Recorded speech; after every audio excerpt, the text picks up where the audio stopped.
جب میں اٹھی تو مجھ سے اٹھا نہیں جا رہا تھا، میرا سارا جسم جیسے ٹوٹ رہا تھا، میری حالت بہت عجیب ہو رہی تھی، مجھ سے چلا تک نہیں جا رہا تھا، مجھے سمجھ نہیں آ رہا تھا مجھے سوتے ہوئے ایسا کیا ہوا کہ میری حالت اتنی خراب ہو گئی تھی۔ اسی وقت میری ماں گرم دودھ لے کے میرے کمرے میں آئی اور مجھے اٹھا کے دودھ پلانے لگی اور عجیب نظروں سے سر سے لے کے پاؤں تک مجھے دیکھے جا رہی تھی۔ اس کی آنکھوں میں آنسو تھے جو چھلکنے کو بے تاب تھے، مگر اماں نے جیسے ان کے آگے بند باندھ دیے تھے۔ 3 4 دن تو میں بستر سے اٹھ بھی نہیں پائی تھی۔ میری اماں جو ابا کے جانے کے بعد پہلے ہی بہت زیادہ پریشان تھیں اور عدت میں تھیں، میری طبیعت کی خرابی کی وجہ سے ان کی طبیعت بھی خراب رہنے لگ گئی تھی۔ امی نے مجھ سے پوچھا، بیٹا چاچو نے کل آپ کو کچھ کھانے کو دیا تھا؟ تب میں نے ذہن پہ زور ڈالا تو یاد آیا، جی امی انہوں نے مجھے دودھ لا کے دیا تھا۔ جب میں نے امی کو بتایا، ان کے چہرے کے تاثرات بدل گئے تھے اور پھر بولی، اس کے بعد کیا ہوا؟ میں نے کہا، پھر تو میں سو گئی تھی، مگر صبح اٹھ کے میری حالت بہت خراب ہوئی۔ میں سادگی سے اماں کو بتاتی جا رہی تھی اور اماں کے چہرے کے تاثرات پہ غور کرتی جا رہی تھی۔ ان کے تاثرات بدل گئے تھے، غصہ، دکھ، تکلیف واضح نظر آ رہی تھی ان کی آنکھوں میں۔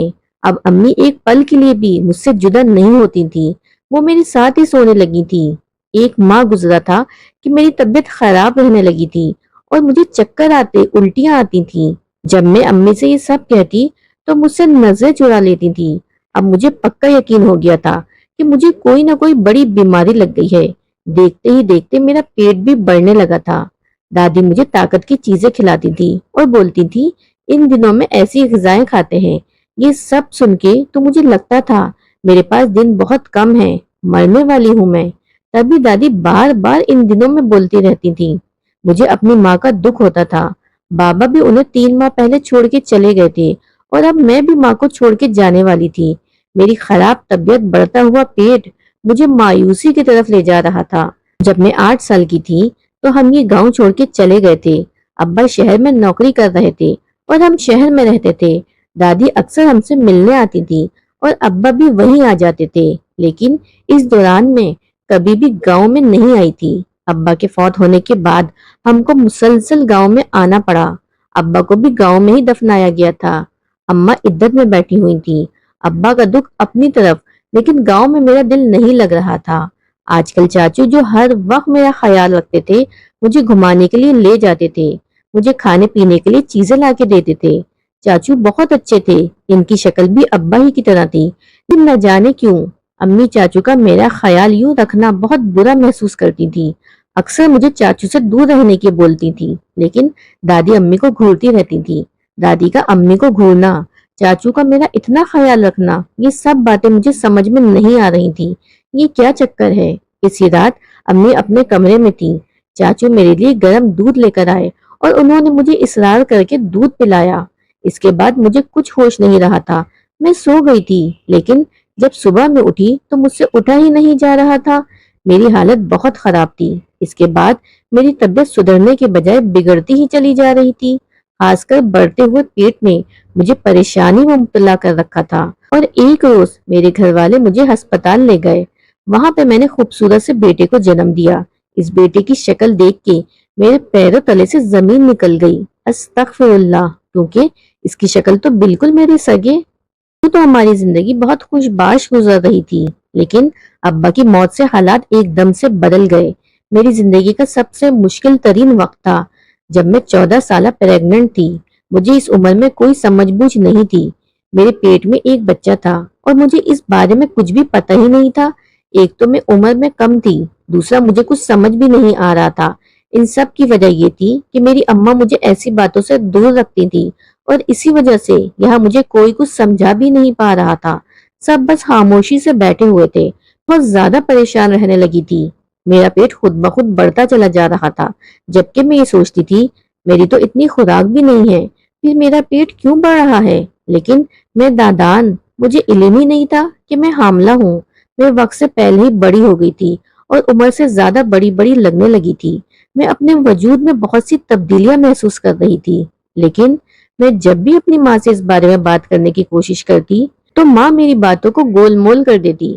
مجھے صحیح سے اس بارے میں کوئی بھی جواب ہی نہیں دیتی اور زیادہ تر خاموشی اختیار کر لیتی تھی۔ میں بہت زیادہ پریشان رہنے لگی تھی۔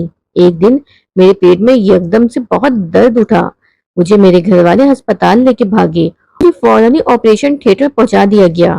میں نے ایک بہت خوبصورت سے بیٹے کو جنم دیا۔ کچھ دیر بعد جیسے ہی مجھے ہوش آیا، میں نے دھندلی دھندلی آنکھوں سے اپنی ماں کی جانب دیکھا جو ایک بچے کو اپنی گود میں اٹھائے بہت لاڈ کر رہی تھی۔ میں نے نکارت زدہ آواز میں اپنی ماں کو پکارا جو فوراً ہی میری طرف متوجہ ہوئی۔ انہوں نے مسکرا کے میری جانب دیکھا، فوراً میرے قریب آئیں اور میرے چہرے کو دیکھ کے مسکرانے لگی۔ میں نے ماں سے چیخ کے کہا، ماں یہ سب کیا ہو رہا ہے؟ آپ لوگ مجھے کیوں پیار کر رہے ہیں اور یہ کس کا بچہ ہے؟ میری دادی حیرانگی سے بولی، یہ کس کا بچہ ہونا ہے؟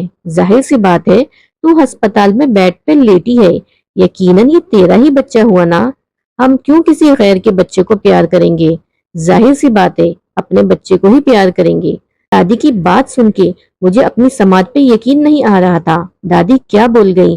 میں نے نظر گھما کے اپنی ماں کی جانب دیکھا اور اس بچے کو اپنی طرف کھینچ کے اس کا جیسے ہی چہرہ دیکھا تو میرے پاؤں کے نیچے سے زمین نکل گئی۔ اس کا چہرہ تو میرے چاچو سے مل رہا تھا۔ ابھی میں صرف 8 سال کی تھی جب مجھے دادی کے کمرے سے چیخنے کی آوازیں سنائی دے رہی تھی، لیکن میں ان کو نظر انداز کیے اپنے کارٹون دیکھنے میں مگن رہی۔ ایک دم ہی میری دادی چیختی ہوئی باہر آئی اور مجھے بازو سے پکڑ کے اپنی طرف گھسیٹنے لگی۔ میرے ہاتھ میں موجود ریموٹ نیچے گر گیا۔ میری ماں اور میرے باپ دونوں گھبرائے ہوئے باہر آئے۔ ان کے پیچھے ہی ایک اور شخص باہر آیا۔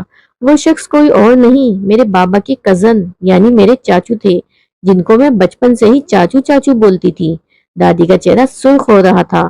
انہوں نے میرا بازو سختی سے پکڑا ہوا تھا۔ تم کیا سمجھتے ہو؟ تم لوگ جتنا بھی غصہ کر لو، جتنا چیخ لو، چلا لو، تمہاری مرضی یہاں نہیں چلے گی۔ ہمارے یہاں اتنی ہی عمر میں لڑکیوں کے نکاح ہوتے ہیں، اس کا بھی اسی عمر میں ہوگا۔ تم جاؤ کچھ بھی بولتے رہو۔ میں نے سہم کر اپنی دادی کی طرف دیکھا۔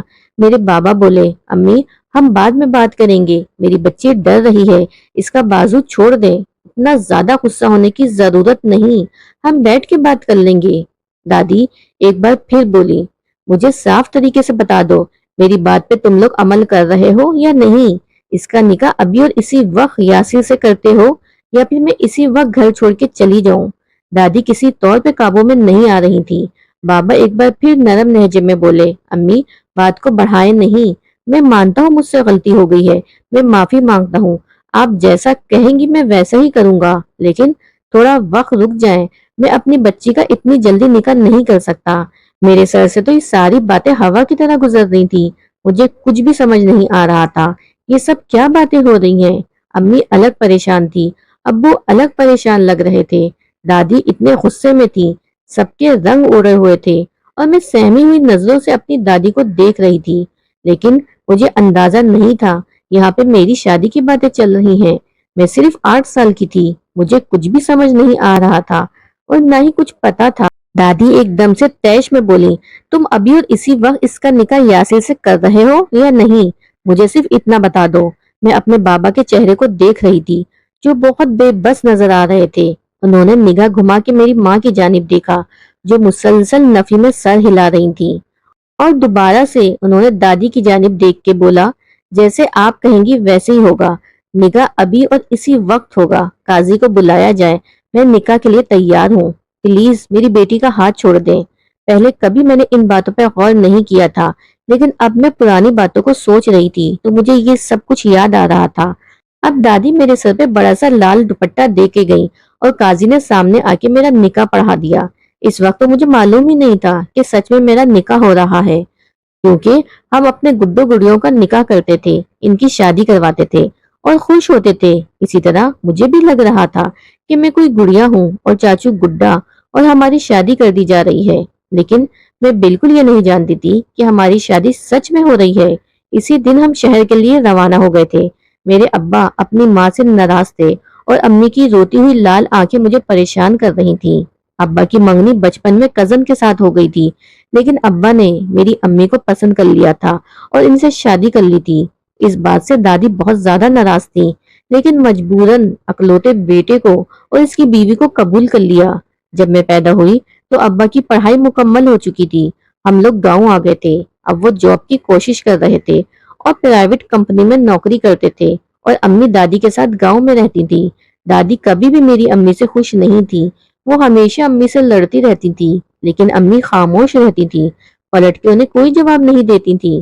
لیکن جب ابا کی سرکاری نوکری لگ گئی اور ابا نے مجھے، امی اور دادی کو سب کو لے کے شہر جانا تھا، تو دادی نے جانے سے انکار کر دیا۔ انہوں نے کہا میں چاچو کے ساتھ ادھر ہی رہوں گی، میں اپنا آبائی گھر چھوڑ کے نہیں جا سکتی، میں یہیں پہ رہوں گی۔ جب ہم لوگ شہر جانے کی تیاری کر رہے تھے، دادی نے ابا سے کہا ایک شرط پہ تمہیں شہر جانے دوں گی کہ اپنی بیٹی کا نکاح یاسر سے کرو۔ چاچو میرے ابا کے کزن تھے، جن کو بچپن سے ہی میری دادی نے پالا تھا، کیونکہ ان کے والدین وفات پا چکے تھے۔ وہ عمر میں کافی چھوٹے تھے، لیکن میں ان کو چاچو چاچو ہی بول دیتی تھی۔ میرے بابا کم عمری میں شادی کے حق میں نہیں تھے، لیکن دادی نے کہا جیسے تم شہر گئے اور وہاں سے شادی کر کے لوٹے، اسی طرح تمہاری بیوی پہ بھی مجھے کوئی بھروسہ نہیں ہے، کہیں وہ میری پوتی کی شادی بھی کسی اور سے ہی نہ کر دے، اس لیے میں چاہتی ہوں شہر جانے سے پہلے میں ان دونوں کا نکاح کر دوں۔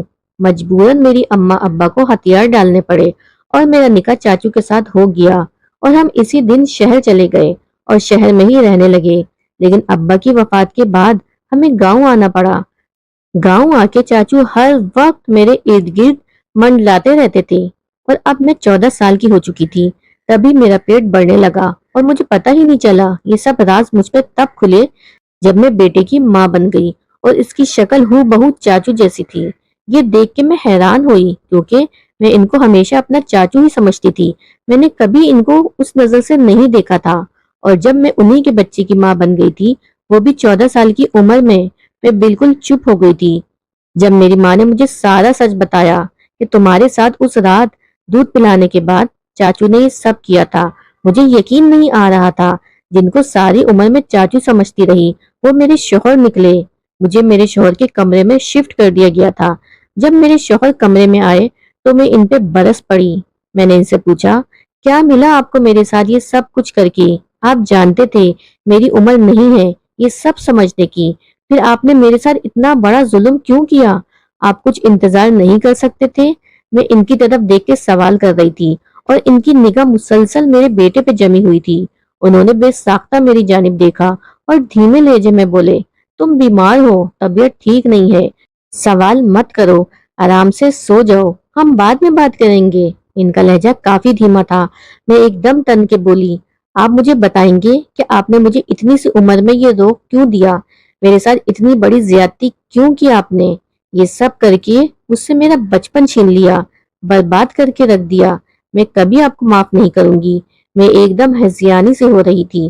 صبح سے میرے اندر لاوا ابل رہا تھا، اب جا کے پھٹا تھا۔ میرا بیٹا بھی ایک دم سن ہو کے میری جانب دیکھ رہا تھا، وہ بھی شاید میری آواز سے ڈر چکا تھا۔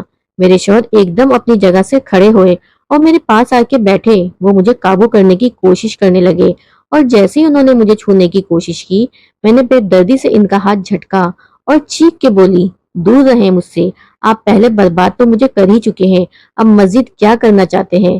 میں اور برداشت نہیں کر سکتی، نہ درد نہ تکلیف۔ آپ کو کیا ملا یہ سب کر کے؟ میرے آنسو مسلسل میری آنکھوں سے نکل رہے تھے، میں بالکل قابو میں نہیں آ رہی تھی۔ بات ہی ایسی تھی، میرا بچپن چھن چکا تھا اور میں ایک عورت بن گئی تھی، میں اپنے بچے کی ماں بن چکی تھی۔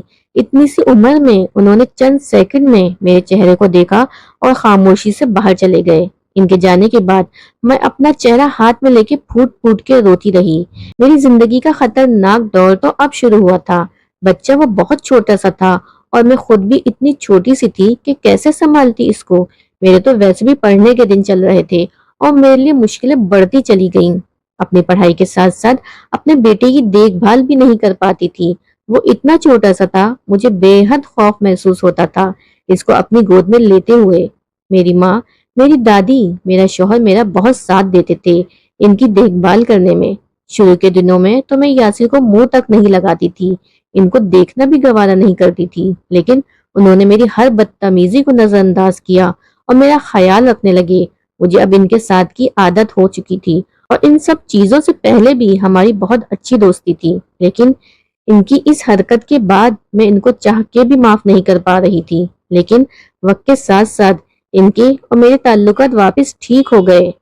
میری شادی کو اب تقریباً 10 سال ہو گئے ہیں. میں آپ لوگوں سے یہی کہوں گی کہ کبھی بھی اپنے بچوں کی شادی چھوٹی عمر میں نہ کریں. ان کا بچپن ان سے نہ چھینیے. ایک لڑکی کو پورا حق دینا چاہیے کہ اپنی زندگی اپنے انداز میں گزار سکے.